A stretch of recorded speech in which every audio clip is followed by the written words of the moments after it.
dolphins glide, where the rum's always strong and the nights run long, and the tide is a thief at your side. When the moon's riding high and the lanterns are low, and the waves start to shimmer bright, come aboard, cast away, let the sea have its say on another Caribbean night. Caribbean nights, like Caribbean days, more often than not, they're wilder than not, in the boldest of ways. Caribbean nights, neath Caribbean stars. Oh, Rogue with a grin, could win or give in, out there past the bars.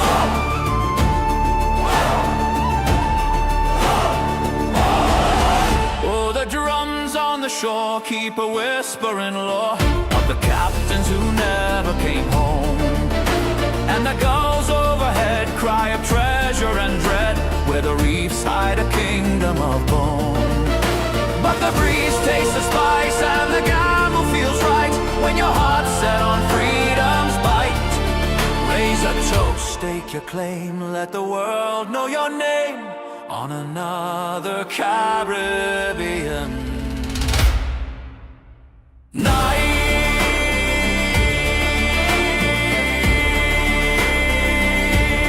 Caribbean nights.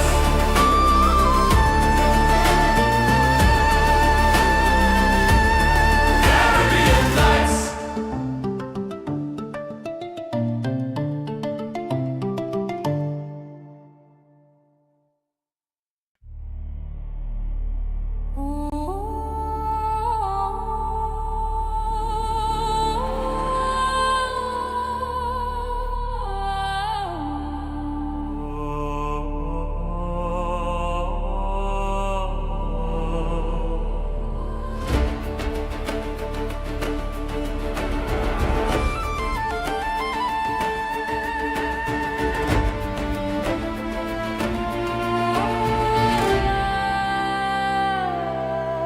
Oh, I sail from a cove where the warm trade winds blow, and the silver blue dolphins glide, where the rum's always strong and the nights run long, and the tide is a thief at your side. When the moon's riding high and the lanterns are low, and the waves start to shimmer bright, come aboard, cast away, let the sea have its say on another Caribbean night. Caribbean nights, like Caribbean days, more often than not, they're wilder than not, in the boldest of ways. Caribbean nights, neath Caribbean stars. Oh, Rogue with a grin, could win or give in, out there past the bars.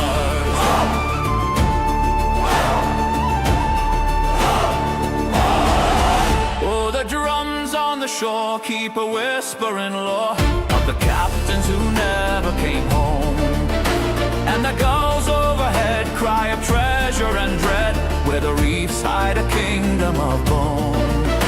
But the breeze tastes the spice and the gamble feels right, when your heart's set on freedom's bite. Raise a toast, stake your claim, let the world know your name on another Caribbean night.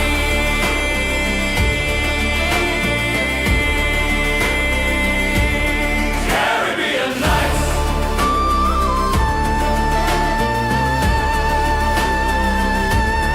Caribbean nights.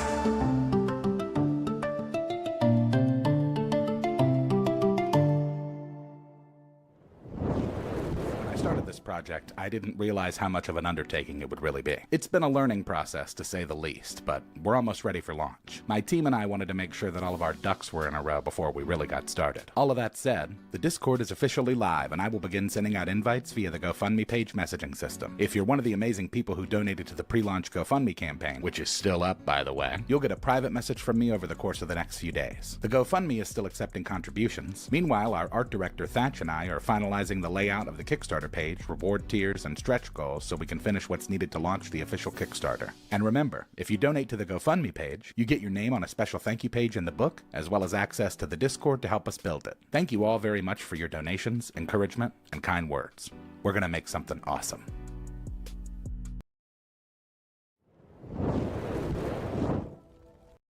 And don't forget, join us May 22nd through 24th at the Norseforged Gathering 6th Gathering in New London, Camp Barnhart, North Carolina.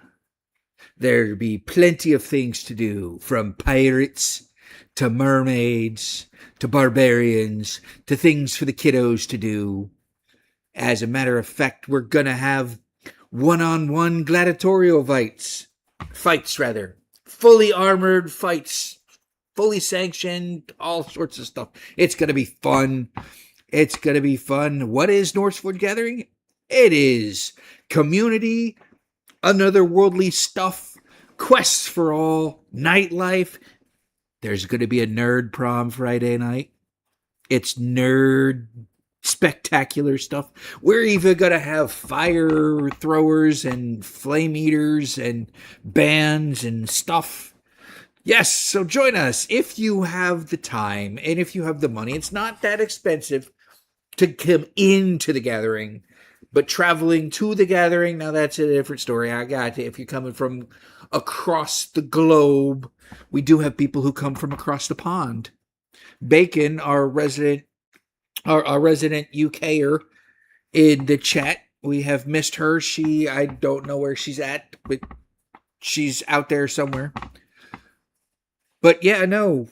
Come join. We have fun. And with that, welcome everybody to the second episode of the new year, episode 43. Grog, Barbarian. What is it? It's Grog, Barbarian, Beverage, and Empire. There we go. Yes. That is the title for tonight's episode. Welcome in, everybody. We are Rogue Bard Advice, where you, the fans, send me your questions, and I will try to answer them as best as I can. And then we have a little bit of our Deadly Dungeon at the end, and then we have a little chat. We are a D&D TTRPG sports and everything podcast, a nerdcast, if you will. We dabble in a bit of everything. We dabble in some archaeology. We dabble in some history. You guys ask the questions, I just answer them. I'd like to take this moment to welcome everybody into the chat. Kirk, Teeny, Ron, Ruby. Welcome all in, and a very, very, very special shout out to our very own Puffy Cheeto is back. Welcome in, Puffy Cheeto. You have been missed. We know you have been on sabbatical, and it's okay, but you have been missed. You have missed out the fun. As a matter of fact, I see that you have liked the new intro song. Yes, I figured it's a new year. There should be a new Rogue Bard Advice entrance song. And what better way to do it than use Sono, that the Bard Father has introduced us all into, and put my own spin on a classic Disney song. Yes, if you couldn't guess, the iambic pentameter of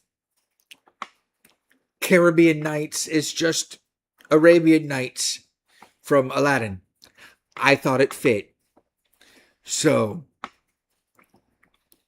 looks like someone's got mustache wax for Christmas. No, I didn't get mustache wax for Christmas. It's not necessarily mustache wax. I'm using I'm using my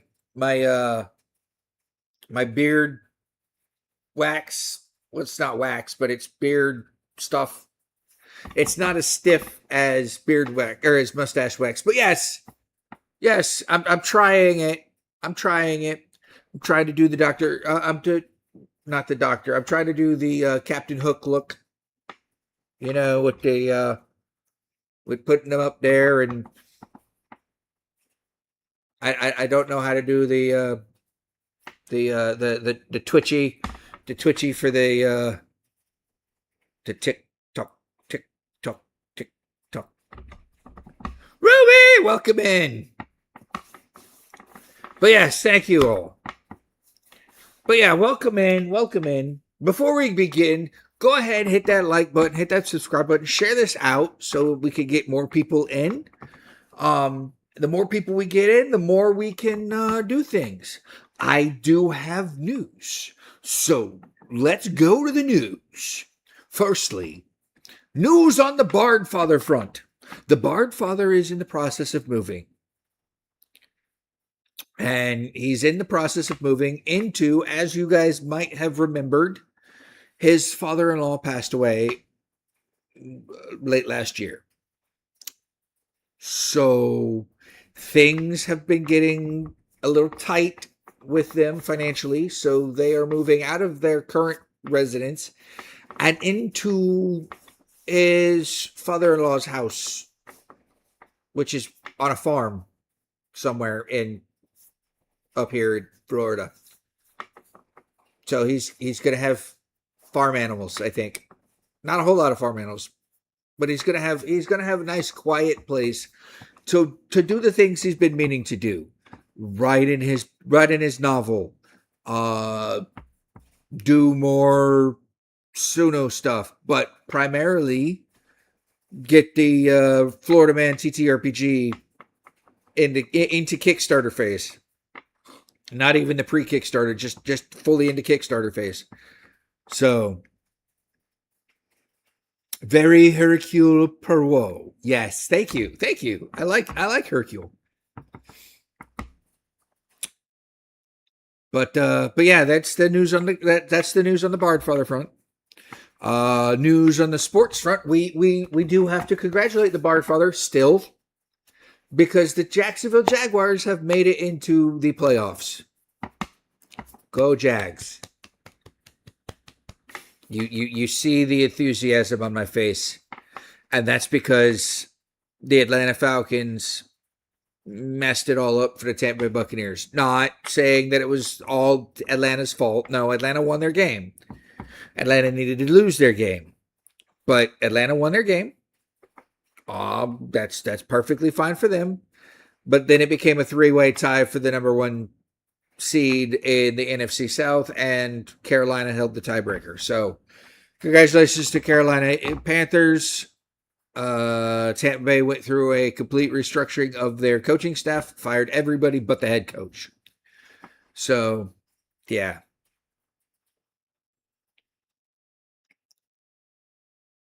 He must get a Highland cow for his farm and send us pics.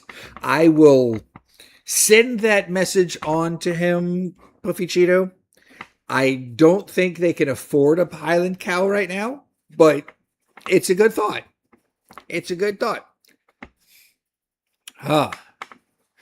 Tonight we have Hello Otorius. That must be Spezia Poet.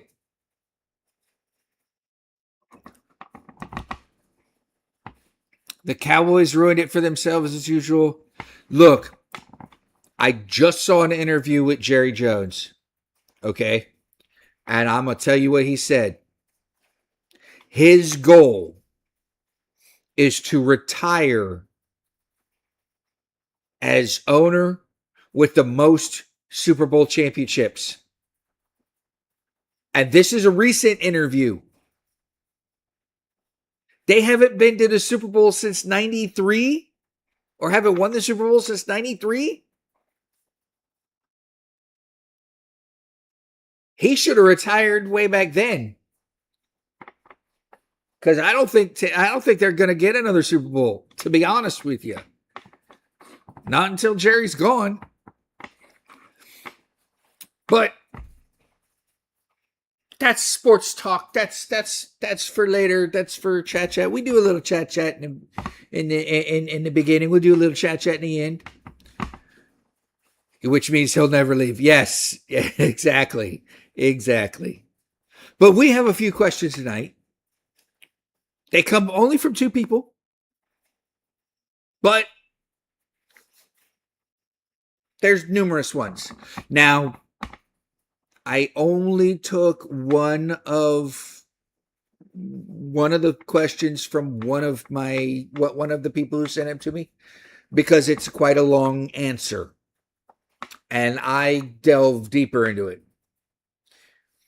However, our first question of the evening, let's see if I can do this right.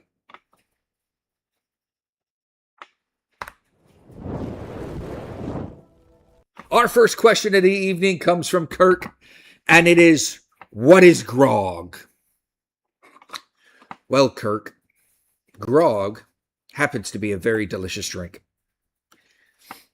Grog is one of those many sounds, there are many words that sound simple, but it carries a ton of history, culture, and myth behind it, especially in the world of sailors, pirates, and naval tradition.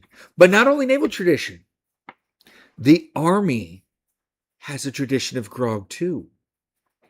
Because at our military balls, we create our own grog. It's not what you think, but trust me, it's grog. But what grog is a diluted rum drink created by the British Royal Navy in 1740. It's originally a mix of rum and water, sometimes with citrus and sugar added. The purpose wasn't fun. It was for discipline, health, and control. Grog is rum mixed with water, sometimes with lime or lemon juice, and sugar. Became standard drink of sailors for centuries. The water to rum ratio is 4-1. Why it was originally invented? Sailors were given straight rum, or were originally given straight rum rations. However, this caused drunkenness, fights, discipline problems, health issues. Oh, shit. So in 1740, Admiral Vernon ordered rum to be diluted with water to reduce the intoxication and prevent the hoarding of rum. Over time, grog became a way to make stagnant ship water taste better, a method to prevent scurvy, and a general slang for any alcoholic drink in some cultures. Today, grog can refer to a hot rum drink with sugar and lemon, any mixed rum drink, and in some countries like Australia, any alcohol at all. And in ceramics, grog is a term for crushed fired clay used in pottery, a totally separate meaning.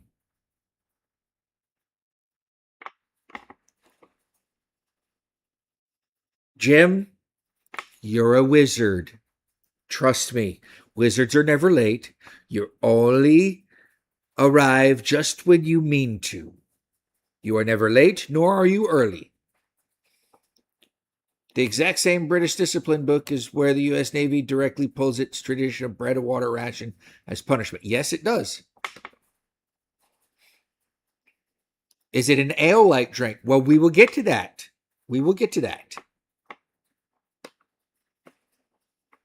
So, Kirk, I hope that answers your question about what is grog.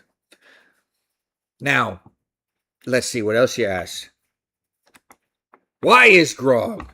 Oh, Jesus, I think we covered the why too.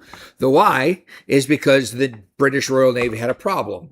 Sailors were getting too drunk, too sick, and too unruly on long voyages. And the Admiralty wanted a way to keep the fleet functional. The question, why is grog, is really asking why it came to exist at all. And the answer is surprisingly practical. We already discussed it. diluted with water to keep stagnant water tasting better. Spoilage was reduced. Morale stayed higher. So, yeah, it was a way to keep sailors in line. Grog is also a character in the BC comic strip. Yes.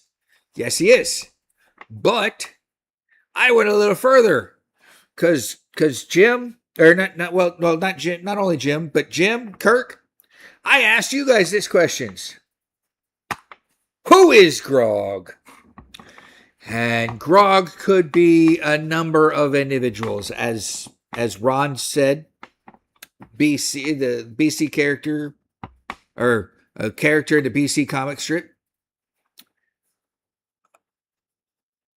Keep the mutinies at bay? Maybe.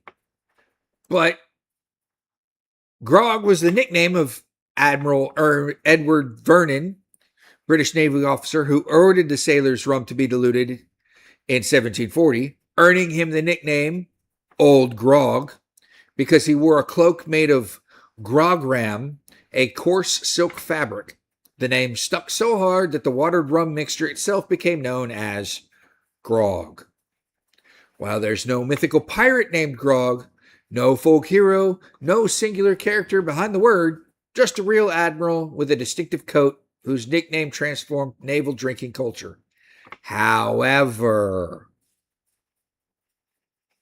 there is a famous character in all the lands of D&D named Grog Strongjaw. Now, Grog Strongjaw is a Goliath barbarian from Critical Role's Campaign 1, Vox Machina, played by Travis Willingham, the lovable, rage-fueled wrecking ball with the heart of a golden retriever and the brain of a concussed potato. Grog is defined by three things: strength, loyalty, and absolute himbo energy. He is the guy who will lift a boulder, punch a dragon, and then ask Pike to explain what strategy means. Perfect barbarian. I mean, honestly, if you've ever seen Vox Machina or the Legend of Vox Machina or any of Critical Role's season 1, Travis Willingham and Grog is perfect. Now, Grog is a Goliath barbarian, Path of the Berserker, an occasional Battlemaster fighter. So he's got things that are unique to him. He owns the Titan Stone Knuckles that give him absurd physical power. He's got rage that can level a tavern. He has a deep, unwavering loyalty to Pike Trickfoot. He's got a childlike curiosity because of his brain's like a concussed potato. And he's got a surprisingly emotional story arc around his family, exile, and belonging. And that's if you subscribe to the Vox Machina mythos. Are Grog and Groot related? No. No, Groot is a tree. Grog is a barbarian. Grog is a barbarian orc. Or half orc or something. But anyway. But that is, who is Grog? That is my contribution question to this. Now, I do believe Kirk has one more question. Does Grog have alcohol content? And this is what Puffy Cheeto was asking in the chat. Is it an ale? I have this. I know I do.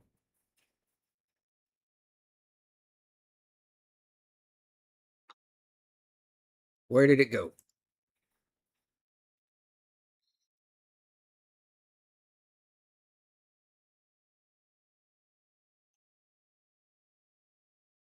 Ah, here it is.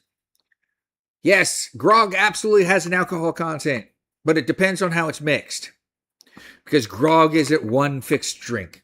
It's diluted rum mixture, as we have already said. So the strength changes with ratios. The classic naval recipe was 1 part rum to 4 parts water. Since Navy rum was usually around 54 to 57% alcohol, you could see why they had issues with fights and drunken disorderlies and other things. Diluting it 4-1 brought the drink down to roughly 10 to 12% alcohol by volume, which honestly is a bottle of wine. Because your beers, your typical beers are anywhere between 3.3 if you have if you're in a place where you have a low alcohol content beer, all the way up to 8% with Steel Reserve. So anywhere in between there. So it's a strong, extremely strong beer, maybe a wine, maybe a mead. Mead's like 17%, stuff like that. Yeah. Modern grog can be anywhere between 20 to 30 ABV, depending on what rum is used. Some commercial canned grog drinks are around 6% alcohol by volume, so it's like a beer.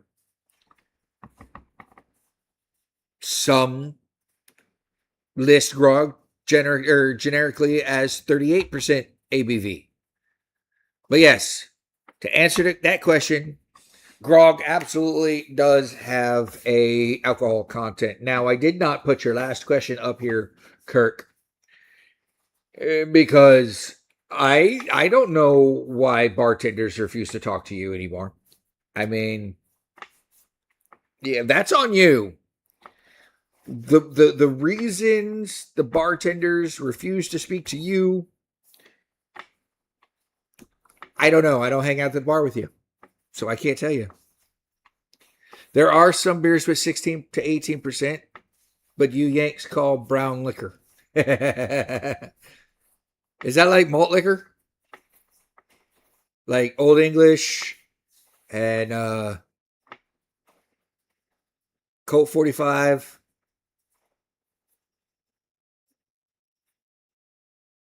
I don't know. What's your guys' Molson alcohol by volume? I don't know. I don't drink Molson. It's got that weird red flag on it. Guinness isn't that high. Guinness is only like 4.5%. I drink Guinness.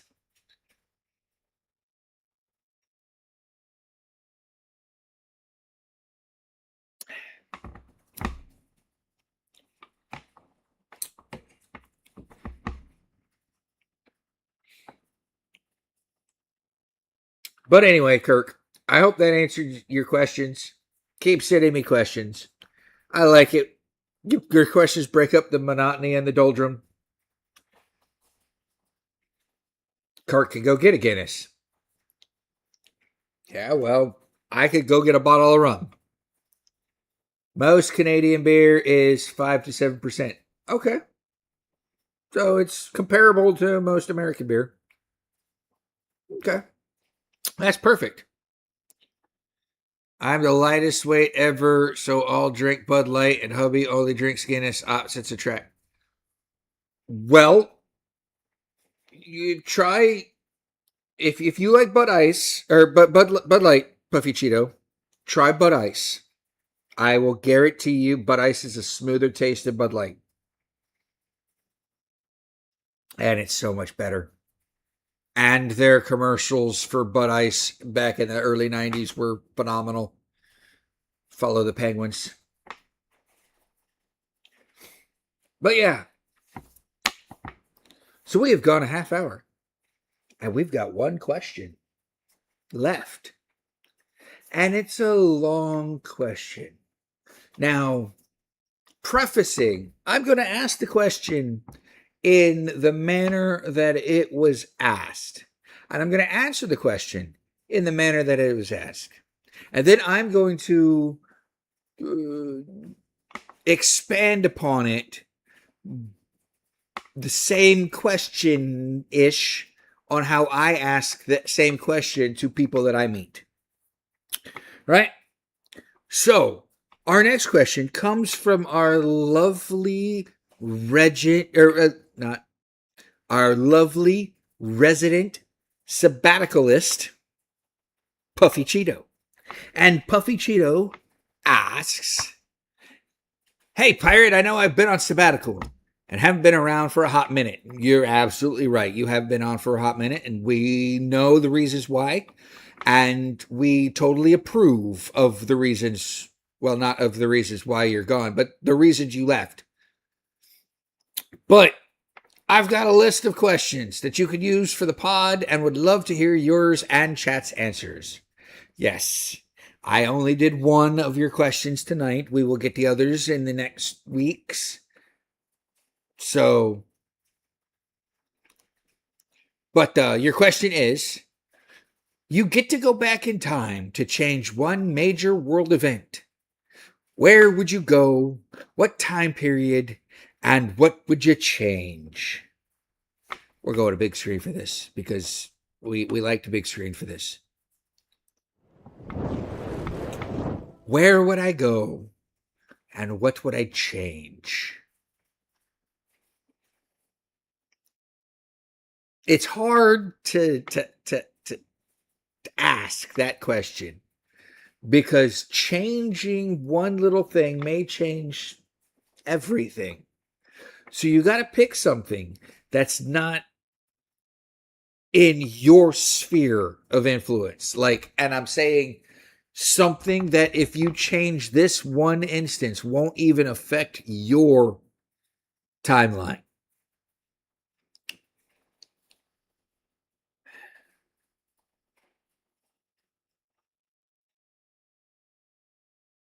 I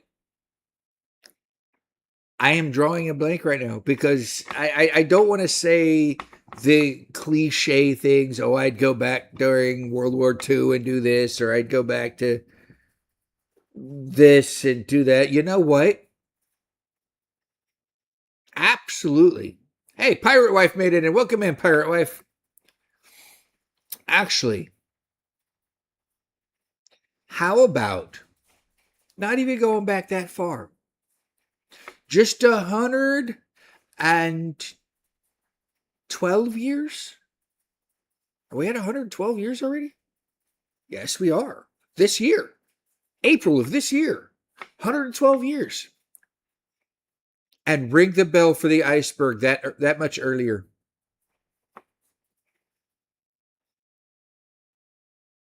I think that would be the least amount of change that would happen.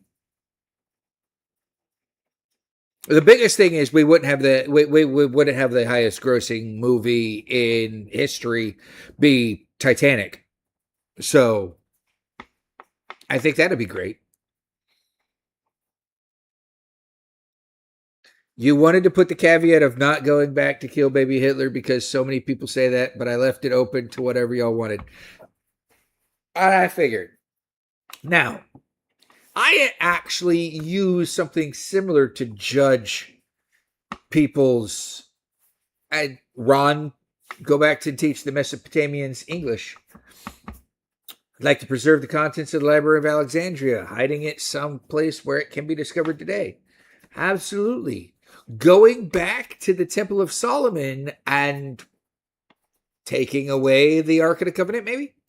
But I take what Puffy Cheeto asks when I meet somebody and I ask them the same question similarly. Okay? You can go back to any time period you want. And you could take back to that time period one thing from the modern age. And whatever you take, you have the knowledge of how to make that item and make it functional to include everything that is included in that. To progress civilization or to do something with it, right? I had a guy answer that question and he wouldn't even need to do anything. he would take a steam-powered tractor. Puffy Cheetah could have liked this. He was going to take a steam-powered tractor back in time and teach the Native Americans farming with steam-powered tractors. And not even 1800s Native Americans. No. We're talking 13,000 years ago natives. If you went back to witness the Big Bang, you wouldn't be witnessing anything. I mean, technically, you'd only have to go back friggin' 4.5 billion years.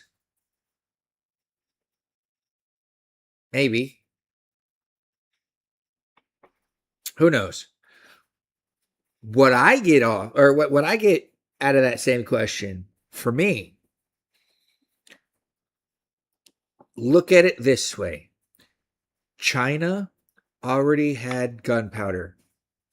They were already making fireworks. So they had the technology. I would take back an M4 carbine rifle, right? And I would give it to the Mongol horde. I would create more of them. We have gunpowder from the Chinese. We already have some sort of metallurgy where we can cast our own bullet rounds. We could make our brass shells. There's infinite amounts. But could you realize what the Mongol horde could do on horseback with an M4 carbine rifle? Thank you for that, Ron. But that's what I'm saying. If you went 4.5 billion years old, you could only go that far back, because 13.4 billion years, you're just in a universal soup.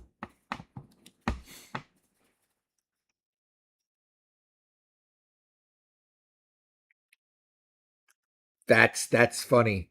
That's funny, Oratorus. Genghis Khan, Stacy's mom. Perfect. I love it. But yeah, no. Imagine if the Mongol horde conquered most of the known world at the time with bows and arrows. I figured as much. With bows and arrows, think how far they could have conquered with rifles. They would have been unstoppable. Now, to going back to your question, that would have changed everything. I mean, that would have changed European history. Would the United States even exist because of the Mongol horde taking over Europe? Who knows? Who knows if the Mongols and the Romans would have even fought each other? That's the ultimate. That's the ultimate. Go back in time and change something question. So, I am glad you asked that question. What does the chat say? We already got some answers. Mesopotamians teach English. Preserve the Library of Alexandria. Trains designed to run on sun position. Therefore, the concept of time doesn't change so dramatically. Okay. Puffy Cheetah would go back to when the Founding Fathers were writing the Declaration of Independence and bring them a modern history book and see if there's anything they would alter, take out, or add to it, or make cleaner, precise language. Ron wants to go back and witness the Big Bang. Kurt, ice cream tech to ancient Rome. I'd like to be a rich god to those decadent mofos. It probably wouldn't screw up the timeline much. Probably not. Though I'm pretty sure they had something like ice cream, since it's only cream and sugar and ice. Maybe not so much ice, but yeah, maybe. Who knows? Hot take, it doesn't go any further. Leadership still breaks the empire into Canaanites, or Canaanite wars just escalate faster. See how quickly steel and smokeless gunpowder get adopted. Well, that's what I'm saying. I mean, if you could go back in time and change things enough that you were no longer born, what happens to you back then? Well, if you were to subscribe to the Back to the Future theory, you disappear too. You start disappearing. As Marty's hand started disappearing after his photo of him and his brother and his sister. His brother disappeared, and then his sister disappeared, and then he started disappearing slowly.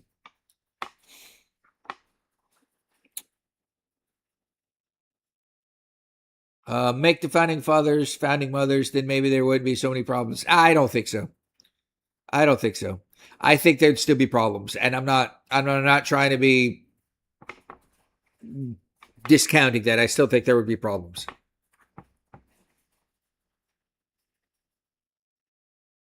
Iran has a sweet cream soda for thousands of years on ice cream. Nice. For the language, the Battle of Hastings flips. Yes. Yes. Yes. Yes.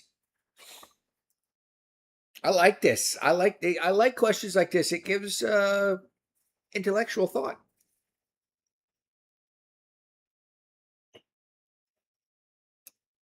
We do have an interactive bit of fun tonight. We are at 41 minutes. Do we want to go to Good Things of the Week before we do our Deadly Dungeon? Or do we want to do our Deadly Dungeon and then go to the Good Things of the Week? I think, my personal thing, we could do the Good Things of the Week and then go to the Deadly Dungeon. But that's up to you guys. I am kind of disappointed. Nobody sent any changes to the brackets for the Deadly Dungeon. So we're going with them as they are. We're going with the combatants as they are.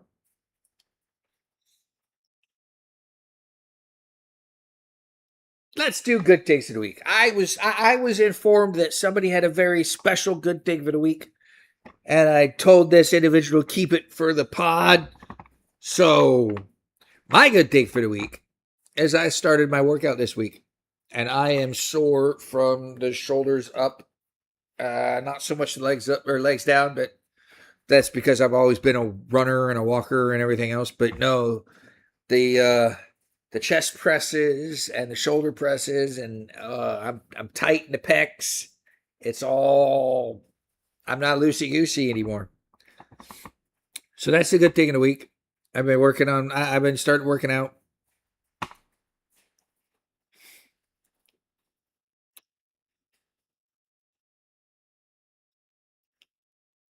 Did we lose everybody?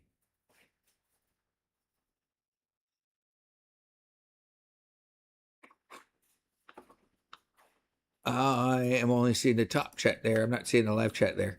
Ah, there it is. Brackets were fine, in Kirk's opinion. Species Poet, might I bother you after the wonderful things of the week? To look at the pasta I made in campfire food. I will look at it. Good day of the week is Pirate Wife's granddaughter turned 1. Yay. Puffy Cheetos, good thing of the week is last few months or so, you've missed a lot of work and had multiple come to Jesus meetings with your manager. Imagine my surprise when I have a meeting with my manager and a higher up this week, fully expected to be fired. and being promoted to be manager in the next couple months. Woohoo! My manager is moving up the ladder and asked me to take her place and be a manager. So you're shocked to be asked at all and very anxious at being over people. Look,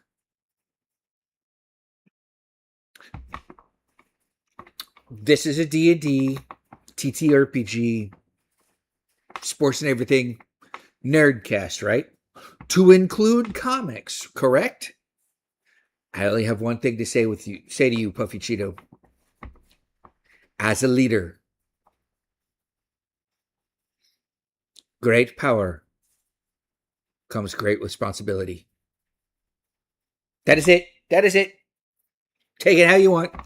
With great power comes great responsibility. But congratulations on the future promotion.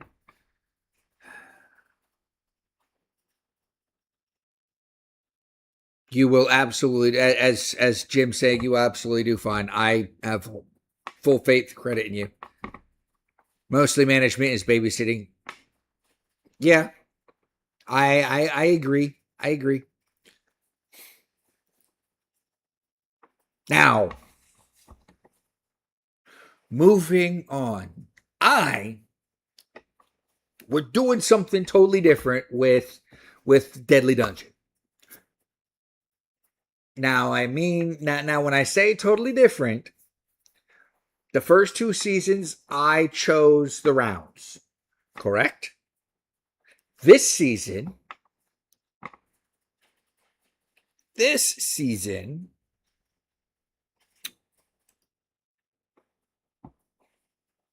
we choose the round.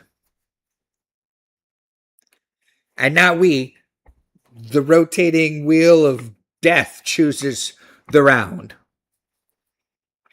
As you can see, I have everybody in there. From Laura Croft to Jack Ryan to Ash. And that, when I put that in there, it says Ashley J. Williams and his boomstick. We have Mad Max. We have Kyle Reese. We have Casey Ryback. Angus MacGyver, King Leonidas. I mean, everybody that was on our brackets, I have put into the Wheel of Death. And we could call it the Wheel of Death, but it doesn't really have the ring as if you're a 90s kid. It doesn't quite have the same ring as Wheel of Morality, turn, turn, turn, tell us the lesson that we should learn. So, with that being said, shall we turn the wheel and see who is battling in next week's Deadly Dungeon? Wheel of Morality, turn, turn, turn.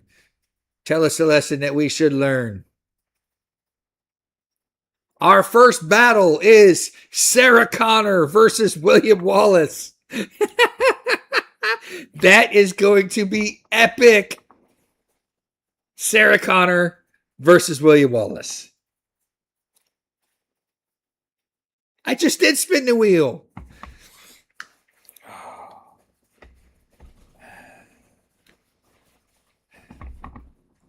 Now, with that, we remove Sarah Connor and William Wallace from the list.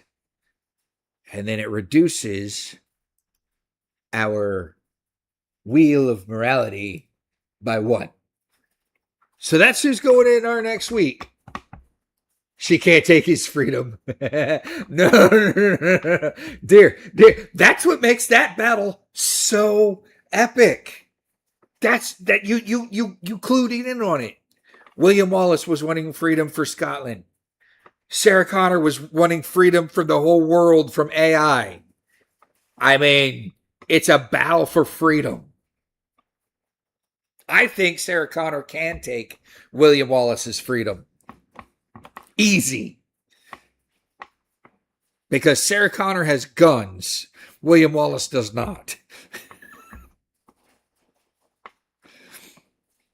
And I think that's going to be the X factor next week, everybody. I think that's what's going to be the X Factor is. But she could take his life. One of them has guns. Like I said, I think this season of Deadly Dungeon will be the most epic season we've got. I mean, honestly,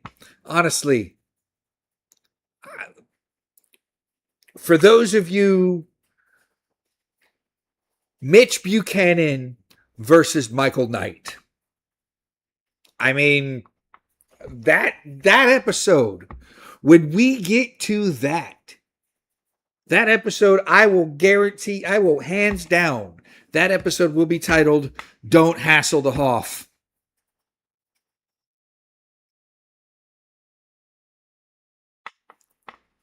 Oh no, not equal tech levels. No, they one of them was real. Yeah, and we have Conan the Barbarian versus Samurai Jack on the board. One of them's an animated character. We have James T. Kirk versus Buzz Lightyear. I mean, the randomizer randomized this beautifully. Beautifully.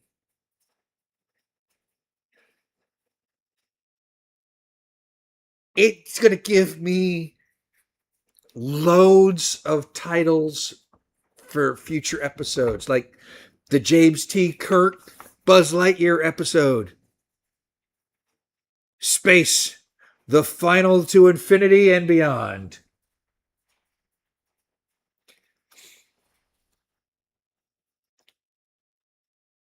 Next week, we already have next week's title. Next week's title is The Battle for Freedom. Or just Freedom. Who knows? We'll figure it out. Yes, Pirate Wife. They both have great hair.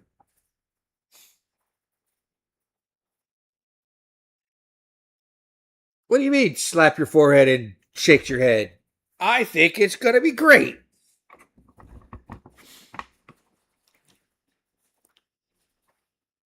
Because our bracket is huge. If you look at our bracket is huge. Look at this.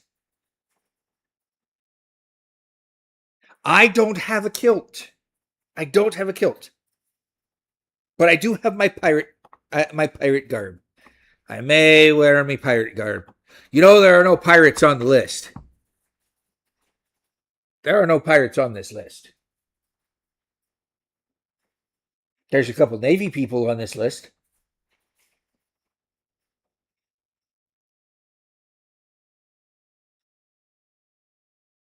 But no pirates. John McClane's on the list.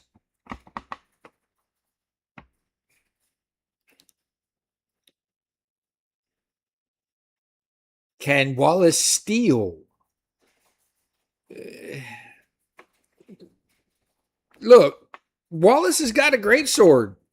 If he could get even close, he could freaking use a great sword on her. But we'll see.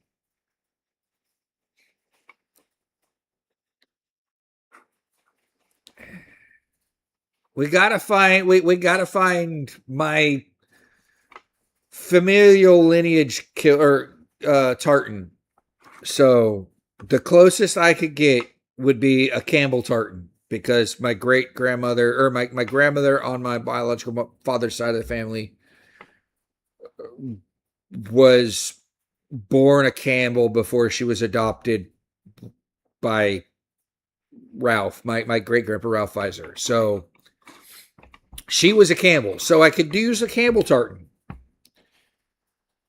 But there's only one tartan that I actually love, but nobody can wear it because it's limited only to the House of Windsor, and it's the Balmoral tartan.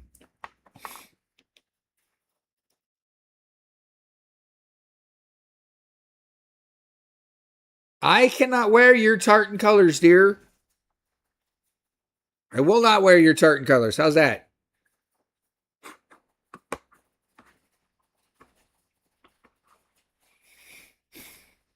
Anyway. Well, that's next week on the Deadly Dungeon. We got Sarah Connor and William Wallace, and I will put that in the Discord chat right now because I could do that. I could send them a poll right now for season 3.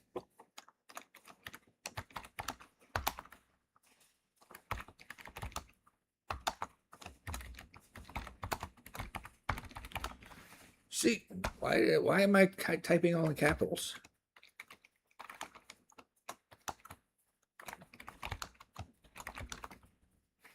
Season 3, Battle 1. Deadliest Dungeon goes to... Why am I... Oh. We'll be right back. Imagine that. Sarah...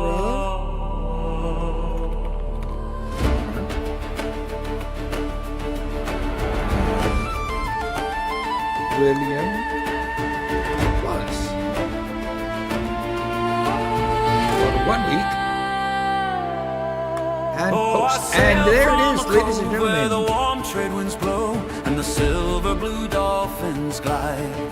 Let's get back Where out the of this. rum's always strong. No, I don't want to go to the When I started intermission. this project, I We didn't. want to go to live stream. But yeah, so there you go, everybody. It is up in the Discord. The voting is live now. It will be for 1 week. Vote for who you think will win between Sarah Connor and William Wallace. And I will plug it into my proprietary algorithm, and it will spit out 100 matches between the two, and we will get a definitive of who is the best out of them two. Now, I will tell you this. I need to find this because I need to go here, and I need to go here, and I need to pull this up because I would like to tell you guys where in the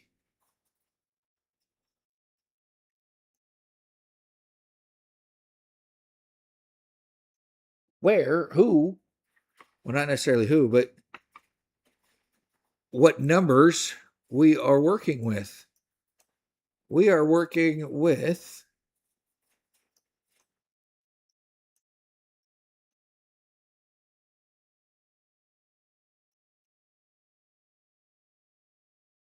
number 3 and 62. Sarah Connor's third is third seed. William Wallace's 62nd seed.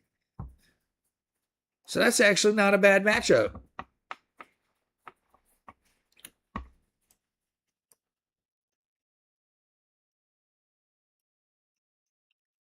We have a lot to go, people.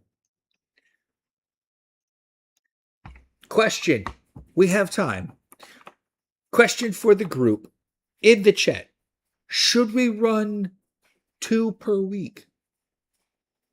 Should we run another group pairing for next week? Or should we just leave it as it is?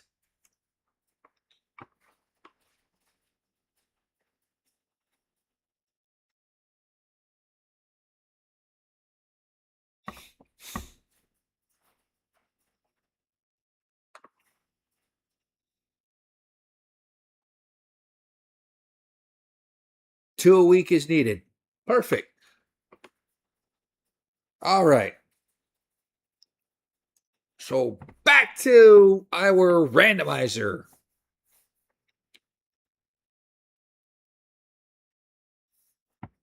Back to our randomizer. Spinning the wheel of morality. Wheel of morality, turn, turn, turn. Tell us the battle that we should learn.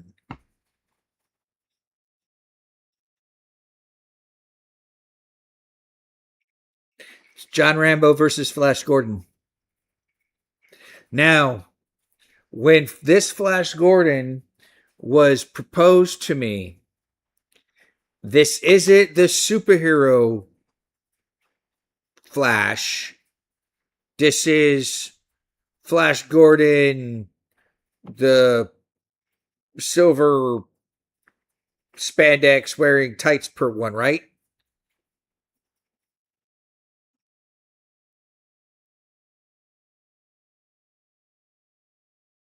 Like the old 80s blonde haired Flash Gordon movie.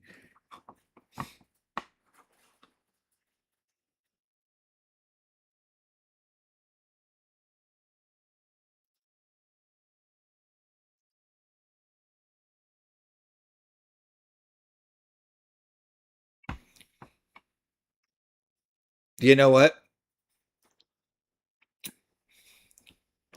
Thank you for saying that, uh Specia, because I put it in the wrong Discord. I put it in my D&D Discord. There's so 2 weeks from now, we are going to be having, well, I am taking part in an online D&D game starting the 17th of January. And I had put that Discord poll into that Discord channel. So, with that being said, let's do this again, shall we? Once more with feeling.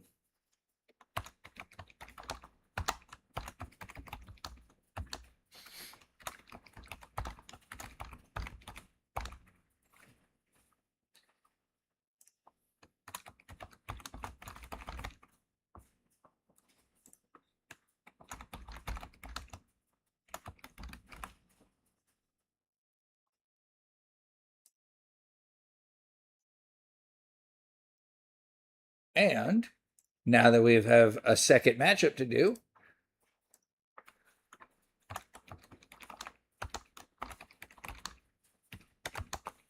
Battle 2.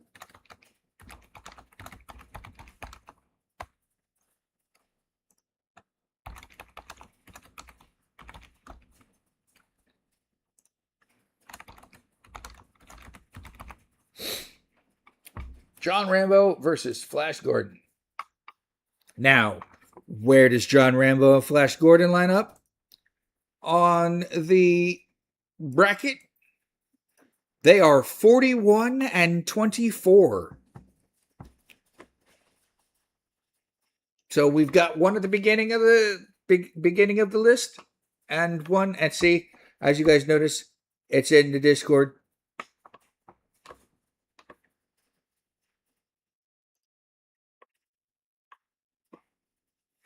And then we're going to remove John Rambo versus Flash Gordon.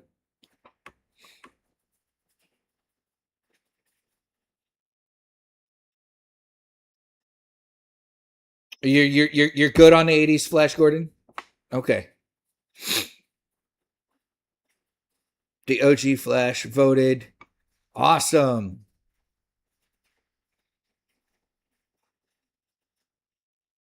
You were thinking the earlier black and white? I don't know the earlier black and white Flash Gordon. I just know the 80s Flash Gordon with the looks like the guy who played Rocky from a little Rocky Horror Picture Show.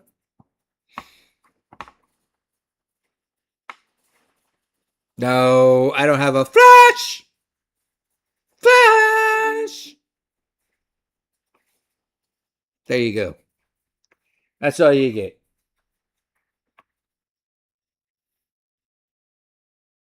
Flash will save everyone? I don't know. Now, okay. So this has got this is kind of nuanced. Okay? Because now we have John Rambo. Do we do original John Rambo? Or do we do 60 years old, I'm going to kill this drug cartel for murdering this girl that I adopted, John Rambo?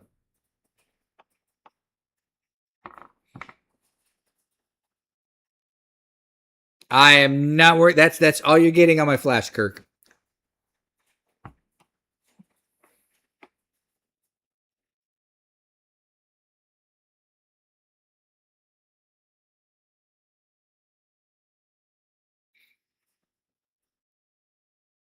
Pirate Wife voted.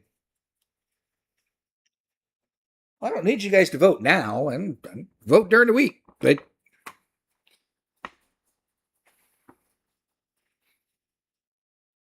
there definitely needs to be a clear winner this year. Or not this year, but this season. Because the last 2 seasons, we have ended with a 50-50 tie.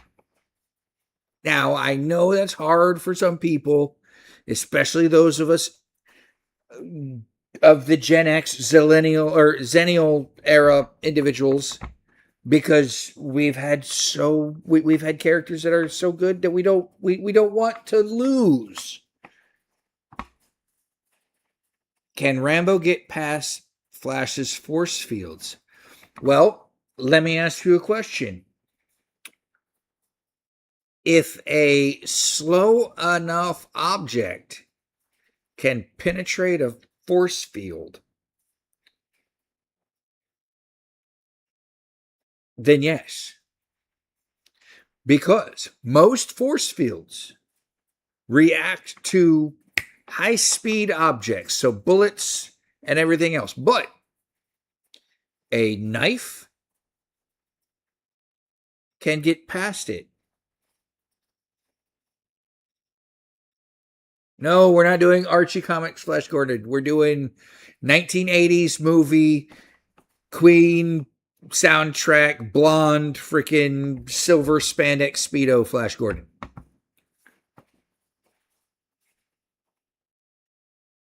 You just want the Queen background music.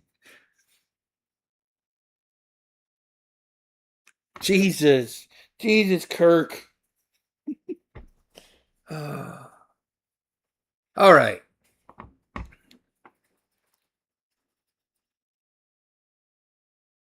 We are an hour and 5 minutes in, hour and 6 minutes, hour 7 minutes in, everybody. Okay, so yeah, Rambo's knife legit has a chance. Perfect.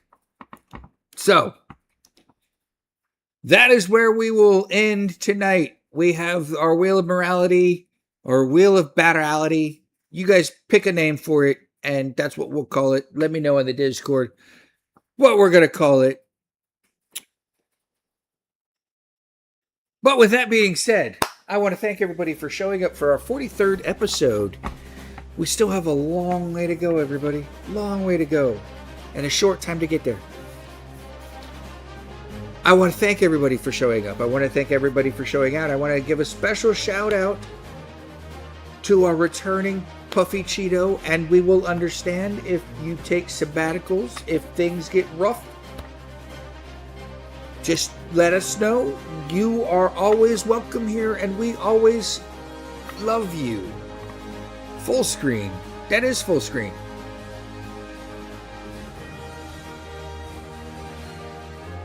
I'm not going to full screen. I'm ending the show. With that being said, don't forget to like, share, subscribe to the chat, to the Discord. If you haven't already joined the Discord, most of you have joined the Discord.